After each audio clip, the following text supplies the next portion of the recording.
पहली demand white paper लाइए, हर दशक दर दशक क्या लाभ किस जाति को पहुंचा है उस हिसाब से कीजिए। दूसरी डिमांड है कोटा विद इन कोटा, जिसपे सरकार ने अभी कहा कि हम उसमें क्रीमी लेयर नहीं लागू करेंगे, लागू करना पड़ेगा। दूसरी डिमांड जो है हमारी वो ये है कि कोटा विद इन कोटा हो, जिसपे गवर्नमेंट ने अभी जस्ट बोला है कि हम क्रीमी लेयर जो है हम नहीं लागू करें। क्यों नहीं लागू करोगे आप? ये कितनी अब्सर्ड बात है कि सरकार उन कुछ दलित नेताओं के आगे झुक रही है जो दलित नेता केवल अपने जाति समूह की बात, जाति की बात कर, जाति समूह की बात, राजनीति उनकी दलित की है, लेकिन एक्चुअल में लाभ केवल और केवल अपने दल को पहुंचा रहे हैं। तो हमारा ये कहना है कि भाई कोटा विद इन कोटा होना चाहिए। 15% SC है, उसमें 3% उनको कर दो जिनको अभी तक मिलता रहा है, सबसे अधिक मिला है। 12% बचेगा, उसमें 1, 2, 3 कर सकते हैं आप, 4%, 3%, 6% ऐसे करके, ताकि एक्चुअल में जिसको चाहिए वहां तक पहुंचे। तीसरा डिमांड है मिनिमम मार्क्स का। मेरिट से कॉम्प्रोमाइज करके आप विकसित भारत का स्वप्न नहीं बेच सकते। अरे प्रभु, इन लोगों को हर चीज में राजनीति ही दिखती है। क्यों संग बीजेपी और हम लोग नहीं है क्या एनडीए में? और ये आरक्षण किसी के कहने से समाप्त होने वाली चीज है क्या? संवैधानिक अधिकार है ये। आरक्षण किसी को दी हुई खैरात नहीं है, ये संवैधानिक अधिकार है और दुनिया की कोई ताकत आरक्षण को कतई समाप्त नहीं कर सकती है।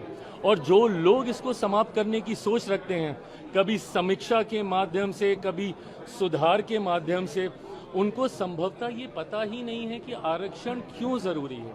आप जब शेड्यूल ट्राइब्स की आप बात करते हैं, बहुत आसानी से कह देते हैं कि भाई इन लोगों को क्यों आरक्षण के साथ जोड़ा जाए, बट आज भी ऐसी घटनाएं होती हैं। खड़गे साहब के साथ क्या हुआ था? उस मंच पे गए थे, उस मंच का शुद्धिकरण किया गया ना। आज भी एक दलित युवक को घोड़ी पे चढ़ने से रोका जाता है, एक दलित लड़के को बारात निकालने से रोका जाता है। बड़े बड़े नेता जब मंदिर जाते हैं तो मंदिर को गंगा जल से धुलवाया जाता है। तो ये भेदभाव तो आज भी हो रहा है ना। और ये वही अनुसूचित जाति है जो छुआछूत का शिकार रही है। भारत के संविधान में जब आप शेड्यूल कास्ट को देखते हैं, ये ऐसी कास्ट है जिनको शेड्यूल किया गया है, जिनका आधार छुआछूत था, जिसकी वजह से इनको गांव से बाहर रखा जाता था। इनको छूना तो दूर की बात है, देखना तब पाप माना जाता था। ऐसे में मुख्य धारा के साथ जोड़ने के लिए, और क्या हम लोग उस लक्ष्य को पूरा कर पाए? नहीं कर पाए ना। आज भी ये भेदभाव होता है। तभी जब मैं क्रीमी लेयर का भी मैं विरोध करता हूं, मैं इसीलिए करता हूं कि आज कम से कम हम लोग एकजुट हैं तो अपनी बात रख पा रहे हैं। बट जैसे ही इसमें सब क्लासिफिकेशन होने लग जाएगा, जैसे ही इसमें क्रीमी लेयर की बात हम लोग करने लग जाएंगे, तो ताकत हम लोग की घटने लग जाएगी। और जैसे ही ताकत घटेगी तो धीरे धीरे करके संभवतः ऐसी सोच वाले लोग जो आरक्षण को समाप्त करना चाहते हैं, उनको ज्यादा बल मिलेगा।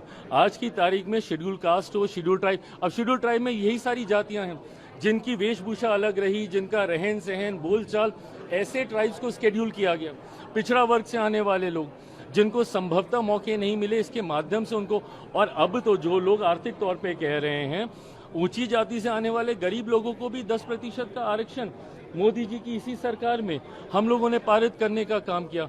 तो जो लोग ये सोच रखते हैं कि आरक्षण पे चर्चा होनी चाहिए, सुधार होना चाहिए, समीक्षा होनी चाहिए, बाबा साहेब की सोच से बनी हुई ये व्यवस्था है और दुनिया की कोई ताकत इसको, और मैं जब तक हूं, मैं इतना तो मैं पूरे गारंटी के साथ कह सकता हूं कि जिस सरकार में चिराग पासवान है, रामविलास पासवान जी का बेटा हूं, कतई इस व्यवस्था को बिगड़ने नहीं दूंगा। देश दुनिया की ताजा खबरें और वीडियोस के लिए अभी डाउनलोड करें पत्रिका ऐप।